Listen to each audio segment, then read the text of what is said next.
Mari belajar dari Italia. Apa yang sebenarnya terjadi di Italia? Apa yang bisa kita jadikan contoh agar tidak terjadi di Indonesia? Kreatif konten ini berasal dari artikel Warga Italia, dipersingkat dan dilengkapi data agar lebih mudah dipahami. Tahap 1. Kasus pertama diumumkan. Itu cuma flu. Apa pentingnya pakai masker? Orang-orang ini cuma lebay. Saya kan sehat, gak bakal ketularan. Gak usah panik lah. Tahap 2. Jumlah positif COVID-19 mulai naik signifikan. Cuma beberapa yang kena. Yang meninggal pun hanya orang-orang tua saja yang emang udah punya penyakit.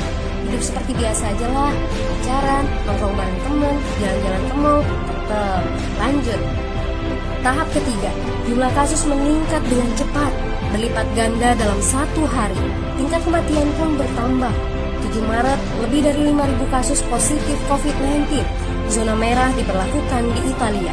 Wilayah yang dikarantina hampir 25% dari luas Italia.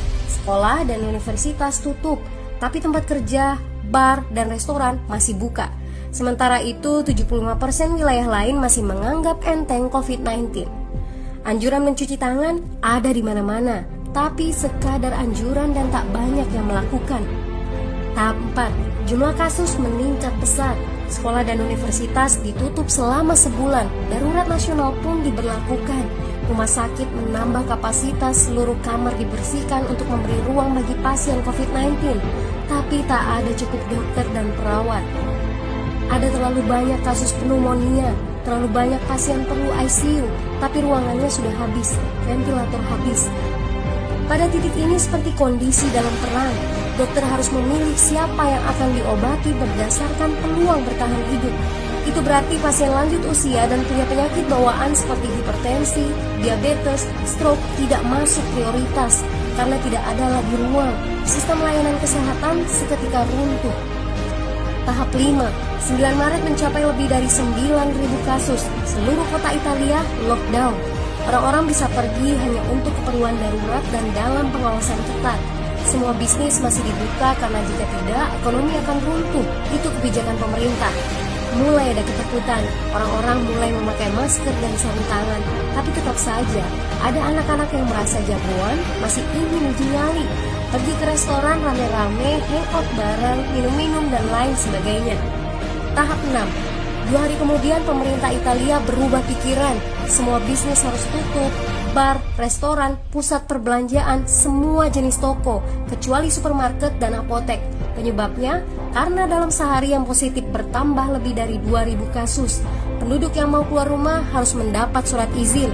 Surat izin ini didapatkan dari pos pemeriksaan polisi dan disebar di berbagai lingkungan. Yang melanggar bisa kena denda 3,3 juta rupiah. Bagi pasien positif yang tidak mau mengkarantina diri, bakal dituntut dengan pasal pembunuhan, hukuman 1-12 tahun penjara. 21 Maret jumlah korban meninggal di Italia terus meningkat melampaui Cina. Sebagai gambaran, luas Italia itu kurang lebih 2 kali Pulau Jawa. Penduduknya lebih dari 60 juta jiwa. Lalu apa yang harus kita pelajari dari Italia? Yuk, mulai dari diri sendiri, mulai dari di rumah aja. Jaga kebersihan lalu isolasi diri dan keluarga. Tidak keluar rumah kecuali sangat penting. Ini saatnya memulai solidaritas. Yang mampu harus mulai membantu yang tidak mampu. Ini adalah bentuk usaha dan doa kita semua. Semoga badai corona ini segera berlalu. Mari memulai kekompakan dengan membagikan informasi ini. Di rumah aja, mari belajar dari Italia.